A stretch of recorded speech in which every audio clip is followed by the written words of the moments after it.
अस्सलाम वालेकुम गाइस, उम्मीद करती हूँ आप सब लोग खैरियत से होंगे। आज मैं आपके साथ शेयर करने आई हूँ क्विक सी केक रेसिपी। तो चलें देखते हैं पहले अपनी रेसिपी। जो इंग्रेडिएंट्स हम यूज़ कर रहे हैं वो हैं पौना कप मैदा है, आधा कप घी है और आधा कप ही चीनी है और 3 अंडे हैं। 1 टेबलस्पून हमने कोको पाउडर लिया है, 1 टेबलस्पून हमने चॉकलेट पाउडर लिया है, 1 टीस्पून हमने बेकिंग पाउडर लिया है और चुटकी सी हमने कॉफ़ी ली है। चुटकी सी कॉफ़ी डाल देना तो टेस्ट बहुत ज़्यादा इन्हेंस हो जाता है, तो इसको ज़रूर डालिएगा। और जो चॉकलेट मैं यूज़ कर रही हूँ मैं आपको यहाँ पे दिखा रही हूँ, ये वाला चॉकलेट मैंने यूज़ किया था। अब सारी खुश्क चीज़ों को हम ऐड कर लेंगे एक साथ। और इस स्टेप को करने से होता क्या है कि जब आप उसको ब्लेंड करने लगते हैं ना, तो सारी चीज़ें ऑलरेडी ड्राई मिक्सचर साथ होता है, तो इसलिए कोई भी चीज़ आगे पीछे नहीं होती है और आप भूलते भी नहीं हैं किसी चीज़ को मिक्स करना, और बहुत इजीली बहुत मुलायम सा टेक्सचर बनता है। तो सबसे पहले हम चीनी और घी को ले लेंगे और इनको अच्छी तरीके से ब्लेंड करेंगे। ये हमने घी और चीनी ले ली, पहले हम इसको ब्लेंड कर लेंगे। अब आप ब्लेंडर कोई भी ले सकते हैं, आप जग में भी कर सकते हैं, मैंने ये वाला ब्लेंडर यूज़ किया है। आप लोग एग बीटर से भी कर सकते हैं, जैसे आपको आसानी हो।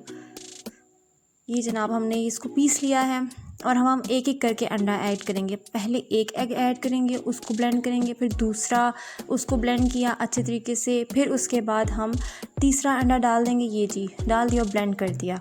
अब हम सारे इसके अंदर ड्राई इंग्रेडिएंट्स डाल देंगे और फिर उनको अच्छी तरीके से ब्लेंड करेंगे। और जितना ज़्यादा आपका बैटर ब्लेंड होता है उतना ज़्यादा नरम और फ्लफ़ी केक बनता है। और यहाँ पे मैं यूज़ कर रही हूँ सैंडविच मेकर। इसको हम पहले ऑयल से ग्रीस कर लेंगे पूरा अच्छी तरीके से। जब भी आपने इसके अंदर डालना है सबसे पहले इसको ऑयल लगा लेना है थोड़ा सा। उसके बाद हम ये जितना भी इसको ब्लेंड किया था इसको हम साइडों से साफ़ कर लेंगे, क्योंकि अब मैंने ये यूज़ किया था तो इसलिए इसको हमने ये वाला स्टेप हमने किया है। इसको साफ़ करके मैं एक बाउल में निकाल लूँगी ताकि मैं ईज़िली उसके अंदर डाल सकूँ। तो ये जनाब अब हम इसके अंदर सैंडविच मेकर के अंदर जैसे हम सैंडविच जहाँ डालते हैं बिल्कुल वहीं हमने बैटर डालना है और बस उसको बंद कर देना है। और तकरीबन 5 मिनट के बाद आप उसे चेक कर लें। कोई भी फोक लेके छुरी लेके चेक कर लें, अगर वो गीली नहीं है तो इसका मतलब ये तैयार है। तो ये देखिए कितने फ्लफ़ी बन चुके हैं। इसी तरीके से हम सारे बना लेंगे। हर बार आप ग्रीसिंग ज़रूर करें ताकि वो चिपके नहीं। और ये जनाब इस तरह से हमने करके बना लिए हैं, ठीक है।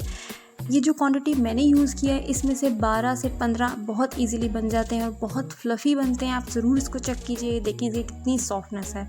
बस आप चेक करें जी, वाह जी वाह, इतना नरम मुलायम और इतना टेस्टी बनता है ना। और ये स्टेप अगर आप किसी बच्चों को खिलाने लगे हैं तो ये स्टेप चॉकलेट थोड़ी सी पिघला के ऊपर लगा दें तो जनाब 4 चांद लग जाएंगे इनके ऊपर। ये केक या केकियाँ कह लें, इनको ये चाय के साथ बहुत मज़ा आता है खा के। आप इसको ज़रूर बनाइएगा, ज़रूर ट्राई कीजिएगा और मुझे कमेंट्स में बताइएगा कैसी बनी। मिलते हैं नेक्स्ट वीडियो में, तब तक के लिए अल्लाह हाफिज़।